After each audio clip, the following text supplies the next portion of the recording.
kamo'y aming tutukin.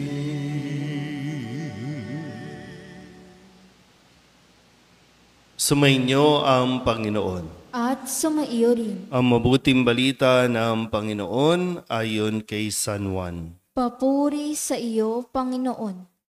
Noong panahong iyon, sinabi ni Jesus kay Nicodemo, kung paanong itinaas ni Moises ang ahas doon sa ilang, gayon din naman, kailangang itaas ang anak ng tao, upang ang sinumang sumampalataya sa kanya ay magkaroon ng buhay na walang hanggan. Gayon na lamang ang pag-ibig ng Diyos sa sanlibutan, kaya ibinigay niya ang kanyang bugtong na anak, upang ang sumampalataya sa kanya ay hindi mapahamak, kundi magkaroon ng buhay na walang hanggan. Sapagkat sinugo ng Diyos ang kanyang anak, hindi upang hatulang maparusahan ang sanlibutan, kundi upang iligtas ito sa pamamagitan niya. Hindi hinahatulang maparusahan ang nananampalataya sa bugtong na anak ng Diyos, ngunit hinahatulan ng parusahan ang hindi nananampalataya sa Kanya. Hinatulan sila sapagkat naparito sa sanlibutan ang ilaw, ngunit inibig pa ng mga tao ang dilim kaysa liwanag, sapagkat masama ang kanilang mga gawa. Ang gumagawa ng masama ay ayaw sa ilaw at hindi lumalapit dito upang hindi mahayag ang kanyang mga gawa. Ngunit ang namumuhay sa katotohanan ay lumalapit sa ilaw. Sa gayon, nahayag na ang kanyang mga ginagaway pagsunod sa Diyos. Ang mabuting balita ng Panginoon. Pinupuri ka namin, Panginoong Hesukristo. Magsiupo po ang lahat. Isang mapagpalang umaga po sa inyong lahat. Tayo po ay nasa ika-4 na linggo ng 40 araw na paghahanda para sa Pasko ng Pagkabuhay at tinatawag itong Linggo ng Letare o Letare Sunday. Sabihin nyo nga po, Letare. Ito ay wikang Latin o salitang Latin na nangangahulugan sa Ingles na rejoice. So sa Tagalog, magsaya, magdiwang o makigalak. Magalak tayo kasi malapit na ang atin pong pagtatapos ng ating paglalakbay. Bang nakikita mo na yung finish line ng ating tinatahak. At kapag gano'n, may nakikita ka na, talagang mas nagiging masaya ka na. Marami mga pagsubok, marami mga pangyayari na minsan pinanghihinaan tayo ng loob, pero kapag nakikita mo yung dulo, ay nabubuhayan ka na ulit ng loob. At ito yung paanyaya sa atin ngayong linggong ito, na mabuhayan tayo ng loob at habang ipinagpapatuloy, hindi tayo titigil, pero magpapatuloy tayo. Pero ngayon ay mayroon ng saya, mayroon ng, kumbaga, yung mood natin ay patungo na doon sa mas matinding kaligayahang mararanasan natin. Kaya ngayon sa linggong ito, ipinapakilala sa atin itong tagpo ng pag-uusap ni Nicodemo at ni Jesus.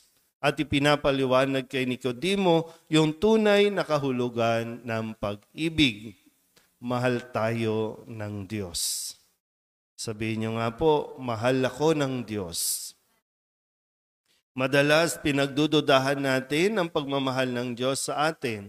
At madalas din naman ay binabaliwala natin ang pagmamahal ng Diyos na ito sa atin.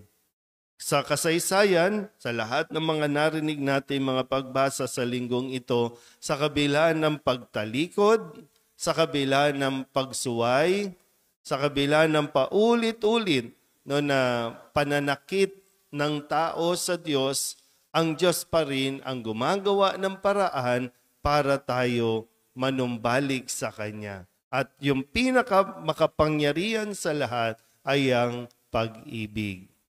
Kapag nagmahal ang Diyos, kahit anong gawin ng tao, mamahalin pa rin niya ito. Sabihin nyo nga ulit, mahal ako ng Diyos.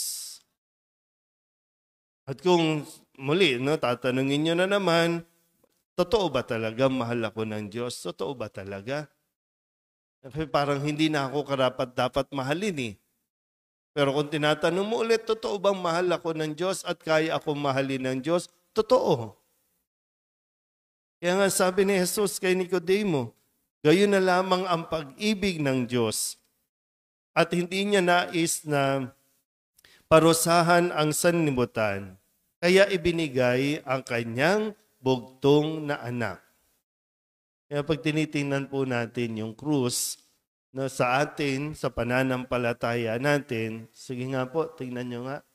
Ang krus na yan, bagaman mayroong tao na nakapako, mayroong tao na duguan, pero yan ang simbolo ng pag-ibig ng Diyos. Nandiyan dyan, hindi para paulit-ulit na minsan sinasabi, ano ba, tinotorture nyo ba ang Diyos sa ibang pananampalataya? Ano ba, natutuwa ba kayo na mayroong nahihirapan?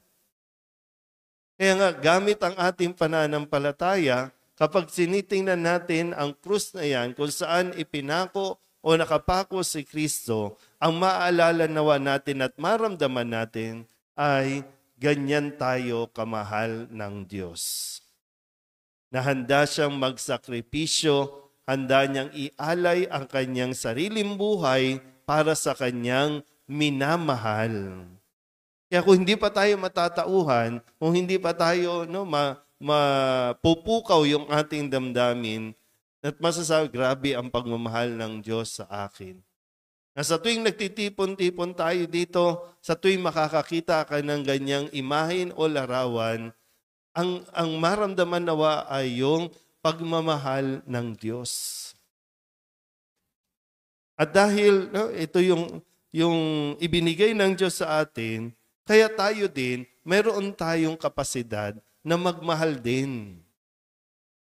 Yun nga lang, talagang sinusukat natin ang ating pagmamahal base sa pamantayan ng mundo. Na sinasabi, pag nagmamahal ka, masaya lang. Pag nagmamahal ka, walang hirap, walang sakripisyo. Pag nagmamahal ka, walang gutom, walang sakit, walang... Ganun ang ano natin ng pagmamahal.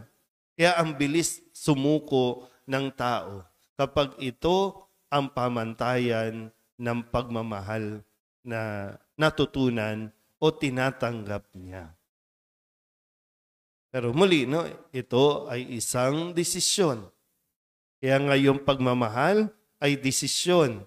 Hindi lang basta naramdaman o nararamdaman na para bang ngayon nararamdaman ko mahal kita, bukas biglang nawala na, hindi na kita mahal. Hindi ganon ang damdamin, hindi ganon yung emosyon. Kundi yung pagmamahal ay araw-araw magdidesisyon ka, mamahalin ko pa rin ito. Ganyan ang ginagawa ng Diyos sa atin. At muli, hanggang saan, hanggang kailan ang pagmamahal na ito? Hanggang araw-araw. Hanggang matapos tayo sa mundong ito at sa kabilang buhay, mahal pa rin tayo ng Diyos. Kung tutuusin, marahil, kung kahit ang mga taong napunta sa impyerno, yung mga napunta sa impyerno o mapupunta sa impyerno, ito yung mga tumanggi sa pag-ibig ng Diyos. Napunta doon hindi dahil pinarusahan ng Diyos. Napunta doon dahil yun ang pinili nila. Dahil hindi nila pinili ang Diyos. Pero sa tingin ko, kahit yung mga nando doon, hindi naman nawala ang pag-ibig ng Diyos. Hindi ito mawawala. Pero yun nga lang, kailangan mong magdesisyon. Gumagawa ang Diyos araw-araw ng paraan. Gumagawa siya para mas maiparamdam sa atin na tayo ay mahal niya. Pero kailangan natin itong tanggapin. At kapag tinanggap natin, syempre nandoon din yung kaakibat na susunod ba tayo sa Kanya. Ano naman, kung ito ang katunayan ng pagmamahal ng Diyos, tayo, paano naman natin mapatutunayan na mahal natin ang Diyos? Minsan madali pong sabihin, mahal ko ang Diyos kasi maginhawa ang buhay natin. Pero kung sakali na dumanas tayo ng pagsubok, magkasakit tayo, maghirap tayo, kaya pa ba nating sabihin at manatili sa pagmamahal na ito para sa Diyos? Yan yung maganda. Siguro mapagnilayan natin sa linggong ito. At muli na yung paanyaya na magsaya tayo dahil sa isang dahilan, mahal tayo ng Diyos. Kung alam mo na may nagmamahal sa iyo, yan ang magbibigay sa iyo ng ngiti, yan ang magbibigay sa iyo ng dahilan para mabuhay pa. Kasi may nagmamahal sa iyo. May nagsasakripisyo, may nag-aalay ng oras, ng panahon, dahil mahal ka. Pero sa atin mismo nawa, hindi lang tayo yung mamahalin, kundi tayo dinawa ay matutong magpahalaga sa mga nagmamahal sa atin. Amen?